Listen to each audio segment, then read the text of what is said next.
Hello everybody, welcome. And everybody, normally Tom and I will do the Global Security Leadership, and we do this on our fan page for ICR 360.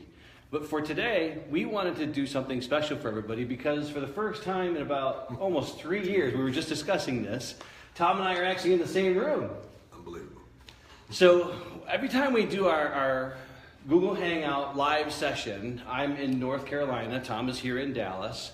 And prior to this, when we would always speak, I was in Malaysia and Tom was in Dallas. Right. So we haven't really had a chance to sit down and do one of these yet in the same room. So normally we do this while we're on, again, in our Facebook fan page for ICR 360, but today we're just broadcasting public a global security leadership broadcast for everybody to kind of get a sample of what we do when we do these. So if you get a chance, you can comment on here. Maybe we can see on the comments on Facebook Live. I'm not sure yet if we can or not. This is really the first time I've done a Facebook Live session like this. Experimenting. Yes, we're experimenting this. But we want to get out and help everybody understand. Tom, we started this probably about 8 weeks ago.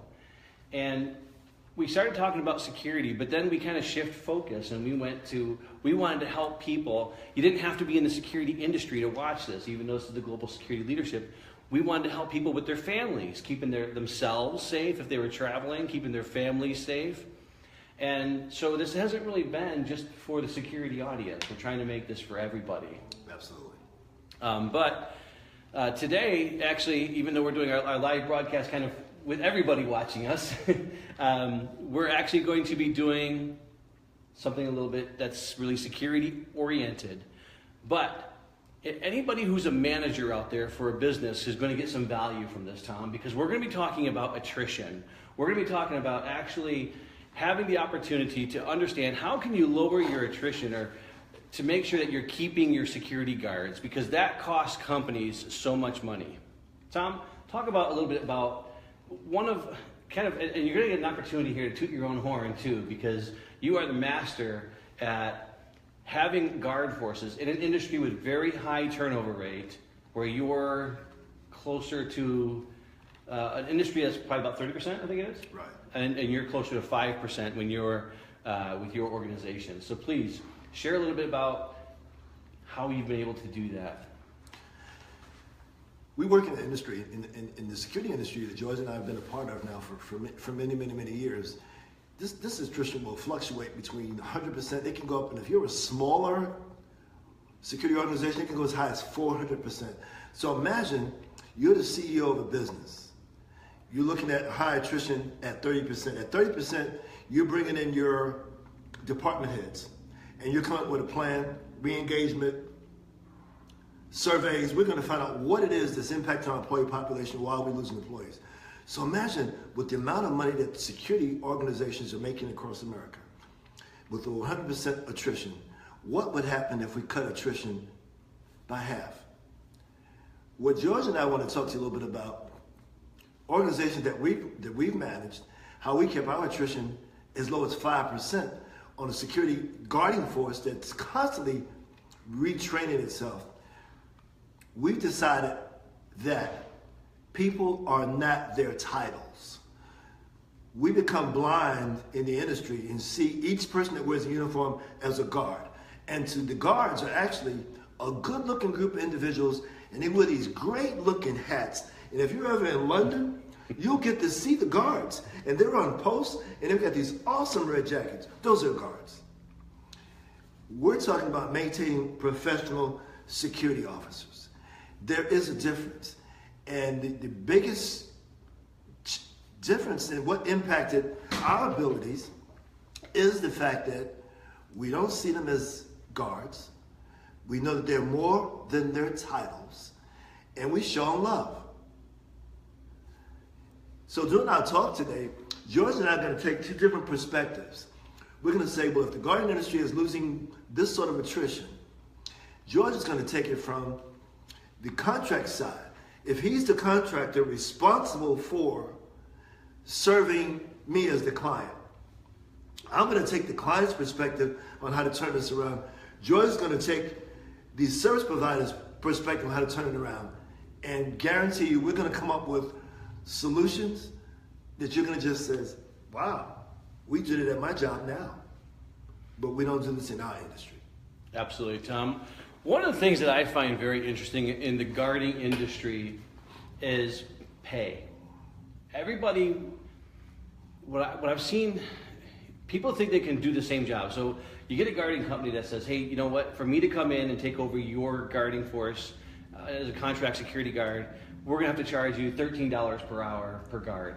And that's what they're going to pay. That's what they're going to pay the guard, $13 an hour. But now they're paying the guard $13 an hour, but obviously we're billing your organization much higher than that. Absolutely. But other companies will come in and they will claim they can do everything that these $13 an hour guys can do, but they can do it for $8 an hour. So they're underbidding it by so much. And you have a lot of companies out there who are dragging down the industry. You're not going to attract professional people when you're not able to pay professional wages. And that's one of the biggest things that I see in the contract security industry is companies that are willing to compromise. And they say, you know what, if I have to pay more to my guard, then that means I have to cut corners somewhere else. Now, in the US, there's a lot of laws that force companies so they can't cut too many corners. And they still have to provide certain things for the guards. But you get overseas in Malaysia, like when I was over there, we had over 300 guards in Malaysia, Tom. And the games that security companies played, because we were, God, a security guard is making $1.25 an hour, $2.25 an hour. And, we were billing 4 ringgit and 50 cents. When I first got there back in 2006, we were billing 4 ringgit, which was like $1.50 ourselves. I mean, we were not billing very much. So when you couldn't pay your guards, what did those other companies do? They held the guards' pay when they could. Like if a guard left, they wouldn't pay them. There was no benefits. There was no overtime. I mean, it was terrible. And I looked at that when we're here in the United States, and you have to pay overtime. You have to pay everything you can. But you're still going to try and do this for $8 an hour? Tom, on the corporate side that certain companies, even though they're making those claims, they can't possibly manage that. No. What do you do with companies that come into you and say, I can cut the cost just by cutting my wages? Show me where you've done this before and allow me to speak to that client. And they'll start going into the Ali shuffle. Because that's not going to happen. Because when they make that argument to you, your return on investment, your ROI is going to change within months, because your ROI is going to come right down because you're going to have high turnover. All those promises that they made for you, that's great. But because the security officer is excluded from that equation, the security officer is going to quit your site. You're going to have to get someone else. You're going to have open posts. With an open post is when someone just walks off the job. Now, to fill that position, you're going to call somebody in on no notice. That's called time and a half, right, George? Absolutely. Now you're paying some time and a half. That's going to be pushed back to you as the client. So it all comes back to attrition, having that person on your site to help secure your environment. So all those promises they made to you are going to be eaten up by attrition. And from the contract side, if I can't push that back to you, I'm eating those costs myself. Now I'm paying that guard time and a half, but I can't bill that to you. So I'm just losing money on my side, and that really hurts. When you've already gone in as a low-cost provider for things like that, you're never going to make that back up. You're just going to start losing your bottom line because you just don't have the people to fill that. And Tom, you've been on some accounts, and you've been responsible for very large security organizations.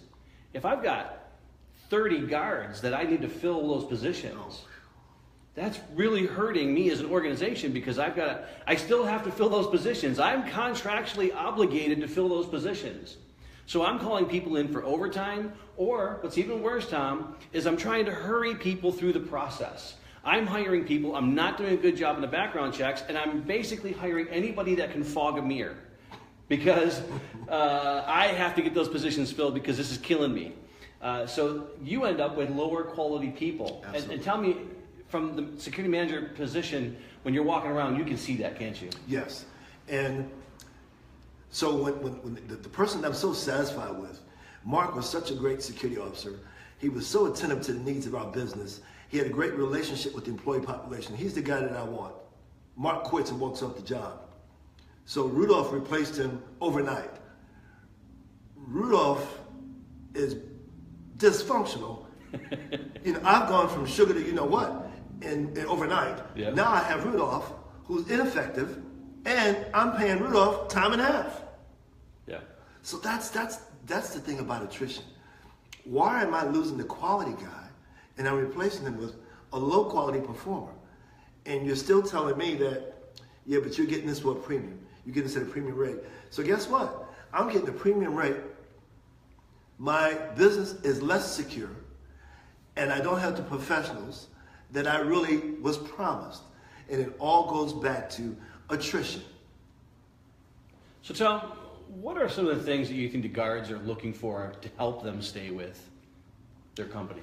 You know what's interesting, Joyce? This is how I'm going to answer this question. I've been in this business 38 years, right? I have never had a security guard contracting organization that provided services for one of my sites that has not asked me to partner with some of their other sites and talk to those clients. Tom, you know what? Man, could you come by Thursday and talk to XYZ Corporation and tell them how you're doing it? But I always feel like there'll be a conflict of interest for me to do things like that for the guarding companies, so I won't do it. It's the way we embrace the security officers. Yeah. That's the difference. Whereas most of the audience out there is going to hire guards, Tom Hall is going to hire ambassadors for the company. Would you be more excited about coming to one of my sites if you were coming in as the ambassador for the company, or you're coming in as the guard that works 3 to 11 shift? You're the ambassador. You mean for those 2.7 minutes that a person is at the front desk, they're going to judge their whole opinion of my organization based on those 2.7 minutes. And if I'm going to feel like the company really values me, I'm going to show them what this company's worth. But now if I've been getting, that officer's been getting the back of our hand for the last couple of weeks, well, he might not be as professional. So what we do, we put a professional face on every officer. We make every security officer know that they are more than just a security officer. They are the ambassadors for our company. And people make their mind up about our business based on that small time they spend to them. The security officers are not nameless folks with a badge, but they actually have names. And everyone is required to call them by their names. And if we can get to know them by their first name, that's excellent. Because remember, in a bad situation, when things go south and there's an emergency, people are going to respond to that officer. Wouldn't it be great if they had a relationship with the person responding with? Yeah. It goes back and forth. The guy remember the cop on the beat that knew everyone, knew that there was expanding business, knew who to talk to find out information? The security officer needs to know the clientele. The clientele needs to know the security officer. The security officer has a job that they're proud of. It's going to be about much more than the money, because we make them feel like they're part of the very fabric of the organization. And Tom, one of the things that I'm hearing you say right now is that you value, first of all, that security officer. Absolutely. But that's a culture within the organization that brings security in. And I used to ask that question. When I would go in bidding on a contract, I would ask that question. Do you want security because you value security within your organization? Or do you want the illusion of security? Because if all you want is the illusion of security, means I'm obligated to have a security person at this post, but I'm not going to value that person. That person's really not going to get respect. And if an executive manager walks through this post, and everybody who goes through this post is supposed to have a badge on, for example, but the executive manager doesn't wear his badge, and that security guard is not allowed to stop that executive manager, say, sir, ma'am, could you please show your badge? If they can't carry out their duties, they quickly lose respect, and nobody wants to work where they're not respected, Tom. Exactly. It's the difference. Do you want a values-based relationship with the security company, or do you want just a commodity? Because if you just want a commodity, then security organizations on nickel 99 a dozen, anyone will do. But if you want a value-based security organization, then it's going to take the client to do a little bit of investing. And you have to partner with your security company to make sure that those officers are at home when they come to your site. That they want to be at your site more than they want to be at everyone else. My objective, I want it to be the hiring manager of choice for all security officers in the city where we had our sites, George. Yep. So we were a large technology corporation, and we had thousands We had hundreds, almost 6,000, hundreds of security officers. We were the employer of choice for security officers in that market because everybody's going after the same pool. So I wanted to make sure they knew if they were going to come to one of my sites, they were going to be treated a certain way, and they were going to be loved, and they were going to grow. The client has to make sure that he's engaged in the training that's being received by the officers. Of course, each state is going to have a minimum type of security, but how do you want to add to that? How do you want to add to that officer to function within your culture of your organization? Make sure that that security company is sympathetic to the culture that you've established, and make sure that they're in tune with that culture. Or do you have a culture where everybody speaks to one another first thing in the morning? Do you have a culture where there's a certain amount of respect that's generated with everyone that excludes the security officer? Make that security officer part of the very fabric, and I keep saying it over and over, fabric of that company where they can't wait. I want my employees not to be, they can't wait to get to work because they're so engaged in the organization. We talk about engagement. Engage that security officer. We engage our employee population, but we leave the security officer on the other side. George, when you and I first started working together in Nashville for a company, when we first got there, the manager that I was replacing would not allow the security officers to eat in the cafeteria. So remember, our officers were eating over in the corner of the building. And I said, officer, why are you standing? He said, well, I'm on lunch, sir. Can I get right back to you? Because they weren't allowed to co-mingle with the staff that they're supposed to protect. How does that equate to quality service? It doesn't. But you know, Tom, coming from the contract side of this, I used to see two things.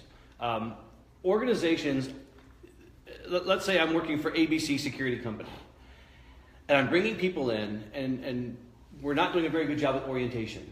Because you talk about engaging.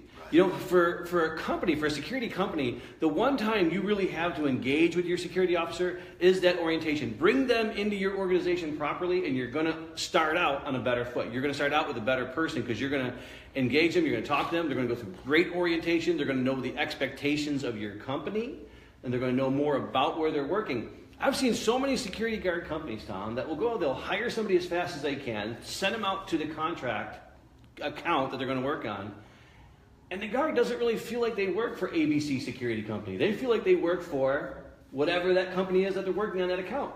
And you know that a guard takes no pride in who they work for when somebody asks them, hey, who do you work for? And they don't say the name of the security. They don't say I work for ABC Security Company. They say, oh, I work for, they'll say a manufacturer. Wherever they're working, they'll say that building instead because that's where their pride is. Their pride is really for those companies, not for their own company they're working for.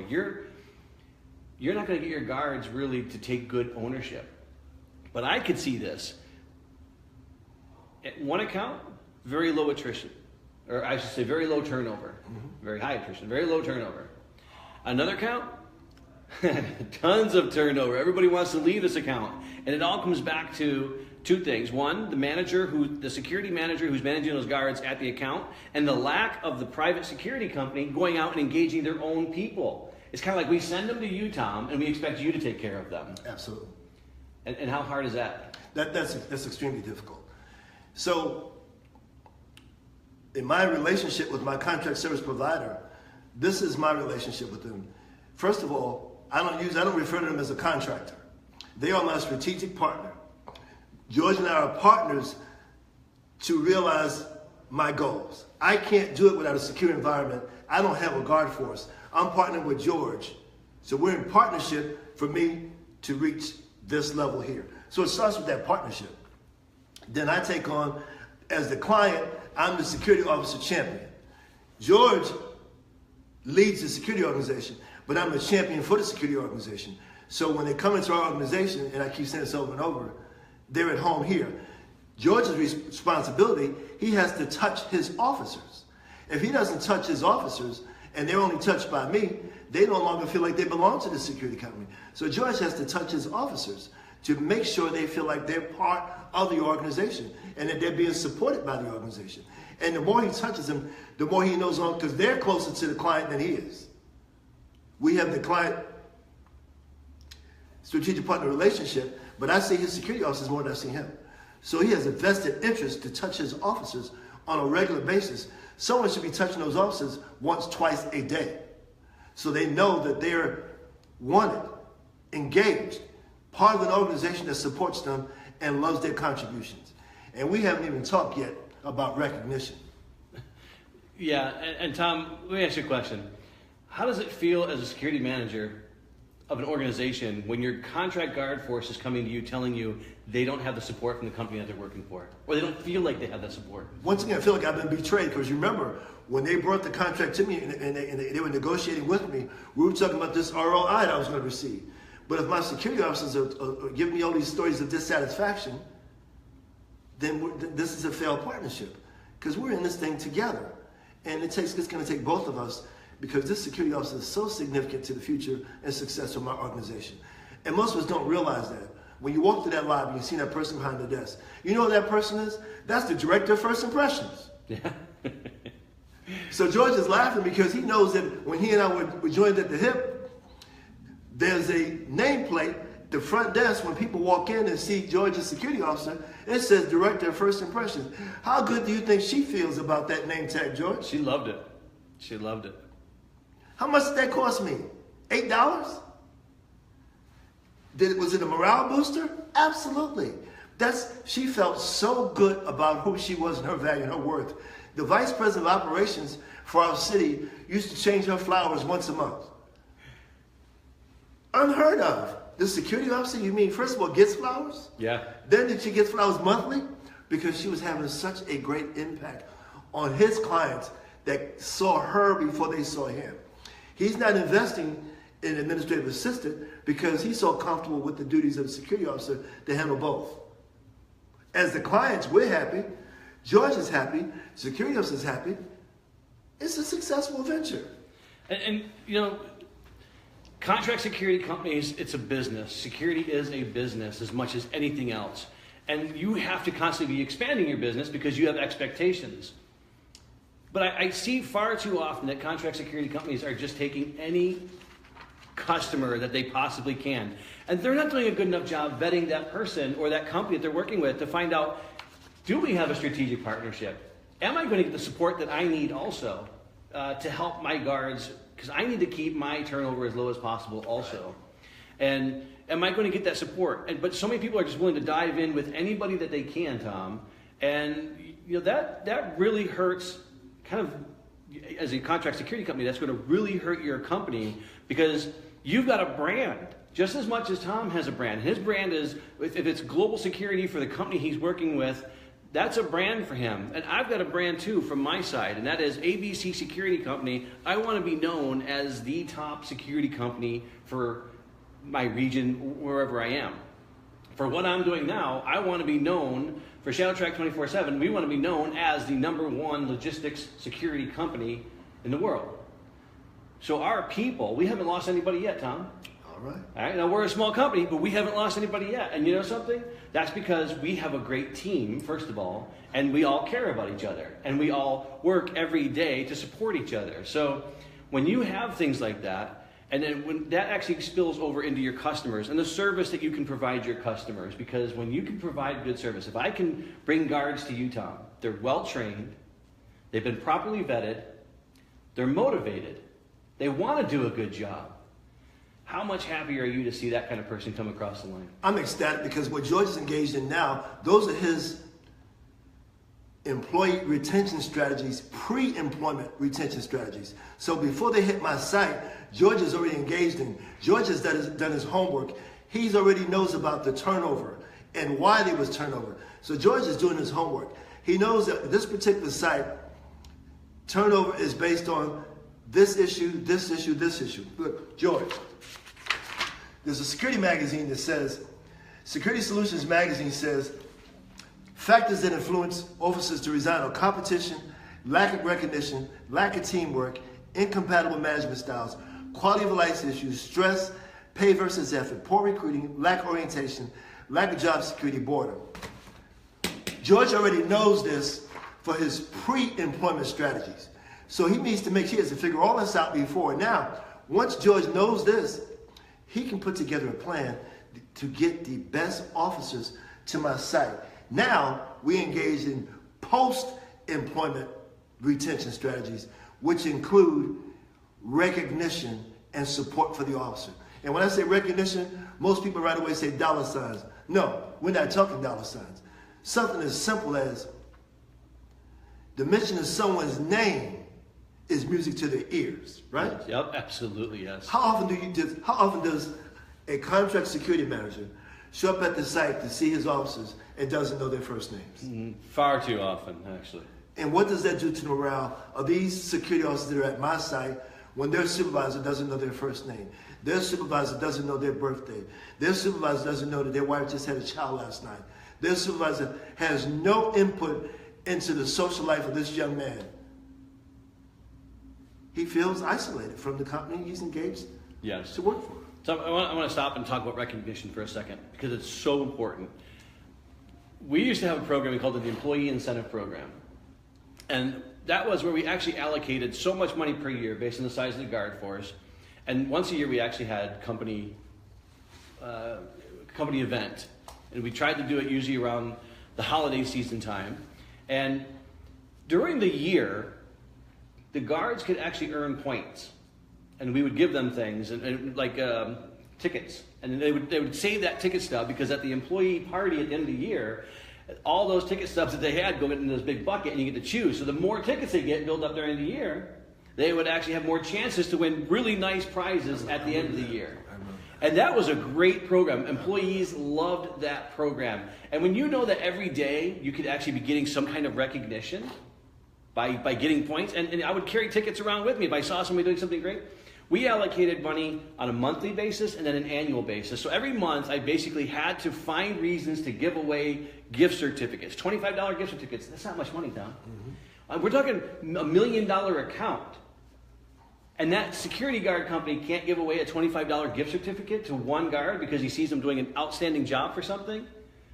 It goes a very, very long way. Now, Tom, you mentioned that it doesn't always have to come down to money. No. It could just be walking in, you see somebody doing a great job and say, you know, Tom, you haven't been here very long. And I know we just brought you in here, but I'm hearing great things from the security manager. They really like the job you're doing, and they're glad that we put you on this account. Good job. We want to thank you for that. And it's amazing how far that goes. Yeah, we would partner with our security organization. George and I were talking. We call them these on-the-spot awards, where since my management team is going to see something George's security officers are doing before George will know about it, but we have this partnership where we're going to know, he's going to know weekly some great things that are going on that we might have seen that he didn't know about. So he's in a position every week to do some on-the-spot. And on the spot may just be a recognition from the manager driving down to tell him, I heard that you're doing this. We'd like you to repeat this because this is such a great behavior. Maybe you may have someone wearing hard uniforms. So they're going to wind up with a recognition award that they can actually display.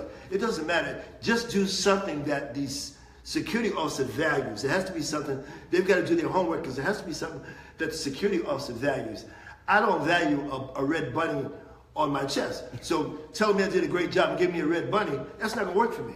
So figure out what kind of carrot you need to put in front of me to make me run. Figure that piece out. Reward them with things that work. I had a leader ask me to help him put together a recognition program. I said, well, recognition programs have expiration dates. Why don't we go one better? From the time your car pulls into the parking lot, you should start showing people appreciation for coming to work. If they're coming to your site, you ought to be the first person to say good morning and thank them. How's your morning? Well, I hope it gets better from here. If there's something I can do to improve that, please call me. So the recognition starts from the parking lot. When you see someone in the restroom, good morning, George. Glad you're with us today. It's going to be a tough day, but glad you're here to support us. Recognition is 24/7. Something as simple as eye contact. Don't look away. Push that cell phone away. Make eye contact with that person that's walking towards you. If I'm walking toward a security officer, I'm going to say, good to see you this morning. Glad you're back here. Keep us safe. We'll help keep you safe. We're in this thing together. Personal recognition is so simple. George, a matter of using the name. And you know what's so easy in corporate? Everybody's got name tags. You know?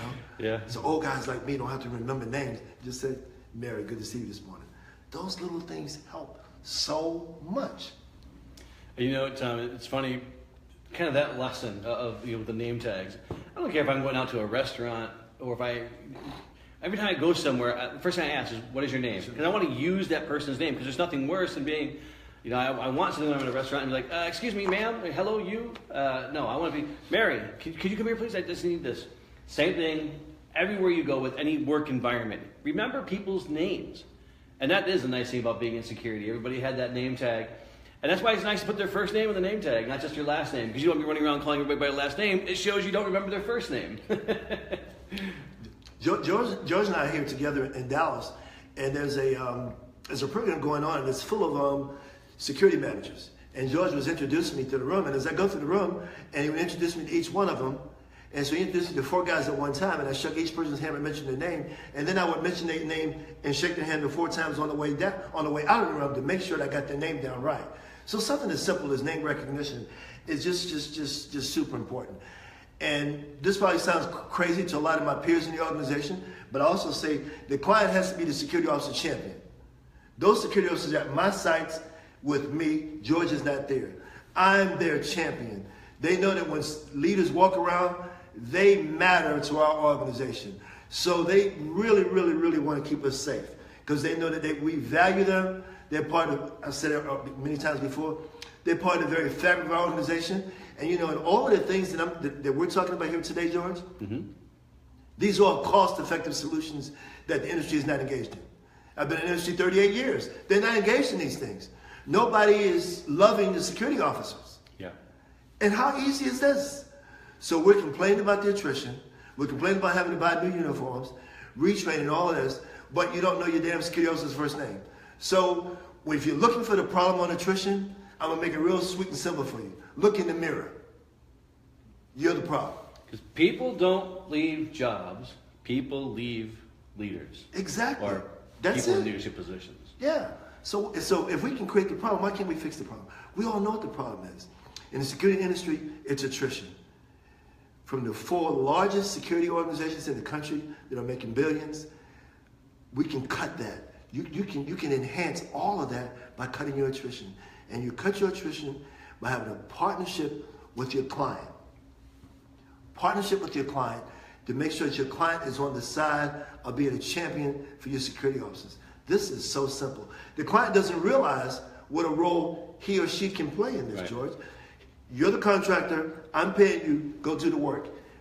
We have skin in the game. And when we invest in George's team, it benefits both of us. Everybody's going to hear about how great things are going at my site and want to hire George's organization because my peer groups are going to know about it. If I can manage my relationship with George and my attrition is 5% and yours is 75%, don't you want George at your site? So we're saying to both sides of the industry, from the proprietary side to the contract side, this stuff works. Invest some time, invest some love, and try it. It's been successful for us for years. And we don't worry about anybody stealing it because nobody wants to invest in it. And, you know, Tom, this doesn't just work for security. I don't care if you're in fast food. Absolutely. I don't care if you're in trucking. Every company that is in an industry that has high turnover, when you hear them talking about the things they do different, that allow them to keep lower than industry average on the turnover for that company, they're talking about these same principles. They're talking about these same values. And Tom, as a contract security guard, I can't always take best practices. So I see, I got this security manager over here, Tom Hall. He's doing a wonderful job with my guards. I absolutely love the job he's doing. I have such low turnover on this account. It's really hard to take the best practices for what you're doing and implement those into another company because the other company may not have the same culture that your company does. And this is probably a whole other topic for another day, but talking about building a culture for security is, for companies that don't have it, is actually fairly difficult. It is. But that's the new frontier. So get your Davy Crockett hat on and let's get moving. That's the new frontier because my peer group can change the face of the security industry by their partnership with you, George. We feel like once we pay you, go fix my problem. When we also are responsible for changing that culture if that culture is not beneficial for the security officer in our company, because most of us feel like we hire someone to go secure our doors, secure our front desk, secure our lobbies, help us out in fire drills. We have no more skin in the game.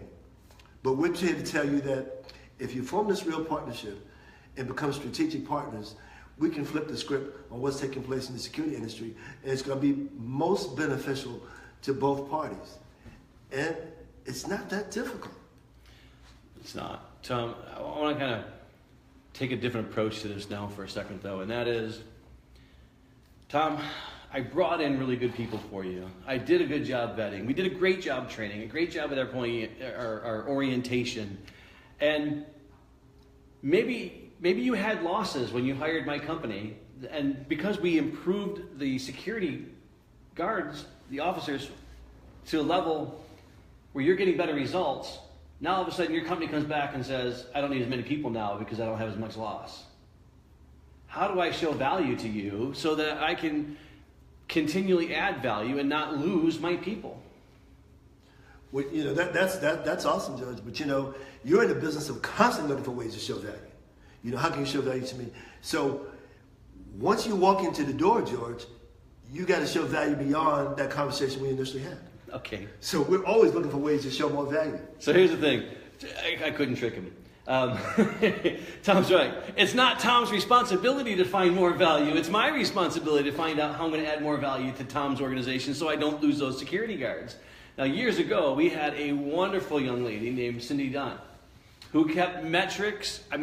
She kept metrics on everything. She was the spreadsheet queen. She knew absolutely everything about our organization. She knew everything about your organization. Yeah. That's what's important. She knew everything about your organization and kept such good metrics that we would be able to tell you that, okay, through this door in your building, there's so many people that come through this door in a day, but you've rearranged some of your manufacturing lines, and not many people come through there, but I've still got 3 guards at this door, but they're not doing as much as they used to. However, because of the way you change things, I only got 1 guard down there, and they're twice as busy as they used to. We reallocate our people. And that showing the value, you don't want to lose people when you're making that much value to your organization. And we didn't lose people on that account. While Cindy was the program manager, I think we increased by about 15 guards during her time because she was showing so much value where we can add more value if we just put another person out there. That's an excellent example, because one of the things that we all learned by working with Cindy is that if you want to manage well, you've got to measure well. Mm-hmm. And we all grew up working together in this industry, and we all learned as a result of that. She kept the metrics so she knew if we were losing folks, why we were losing folks, and what we had to do to turn that around. She knew in advance. We were in a manufacturing base with a host of doors they were responsible for. She knew the ones that She was amazing. She brought it to me. Yeah, she was awesome. So here's the lesson I learned from that. This is my big takeaway. When you're hiring in security, yes, you need to have good security knowledge. But Tom, it's pretty easy to teach security. Yeah. You want to find people. Maybe I'd rather take a business person, somebody who knows business, somebody who knows management, somebody who's a good leader. Take that person and teach them security. Don't take a security guard, as most people call them, and try to teach them business. When you promote them to managers and you put them in different positions, it's because Cindy she was a manager at like Bell South or something like that prior to becoming, and she had a great career, but she still wanted to work, so she became a security guard. And she was perfect for that position. And I learned from that so much that you find somebody who's really good at certain things and you teach them security, and you're going to have a really good guard force. Tom, I see my battery's about to die here pretty soon. We might want to wrap this up. Tom, is there anything else you'd like to add kind of in closing today? The only thing I wanted to say in closing is some of you can tell I get a little bit excited about this opportunity. Anytime it comes to the opportunity to invest in people, you can't go wrong. So if you invest in your security officers, it's going to help lower attrition and keep our companies safe. So I'm honored to have the opportunity to pass that on to someone else, and we're available to assist you if you would like to engage in some of these tools that are cost effective, and believe me, proven track records that it works. And I can kind of, from my side of this also, from the contract security side, working with Tom Hall, I can say there's a lot of things that you can do on your side that are going to help make Tom's life a lot easier, and you can keep your guards too. It doesn't have to be just one great account. It's choosing the right accounts to begin with. It's being smart about your business. Just don't go after any business. Go after business that you can serve, and they're going to respect your guards. Go after businesses that have a security culture, not organizations that just want the illusion of security, because your guards aren't going to be respected. They're going to have a hard time, because just like I asked Tom earlier, how do you feel when my guards come to you and they're not getting support? It's really hard on my side when guards come back to me and say, I'm not getting support out at this. Could you please take me off this contract? That's just as hard. And that's when you have to go back to your customer and have that conversation with them and say, Tom, my people aren't getting support for this. They said they're getting a hard time. They're trying to stop people, and people are just walking by them, not giving them any respect. We have to work on this stuff. Again, we're strategic partners in this, and that's how you get things done. Well said, George. Tom, sir, it's great to see you again. You too. Next week we'll be back on back on Google Hangouts, and we'll be in different states. But maybe one day soon, Tom will be coming out to the Northeast, maybe, or the East Coast, I should say, again, and we'll have an opportunity to do this in person more often. Look forward to it. So I want to thank everybody very much who joined us here today.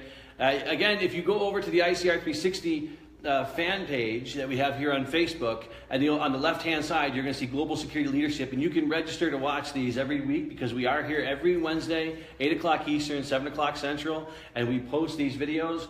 And if you have suggestions, comments, things you want us to talk about, and this is Global Security Leadership, but security is Broad. it's very broad. If it works in security, it'll probably work in your organization too. So thank you very much for joining us, everybody. Take care.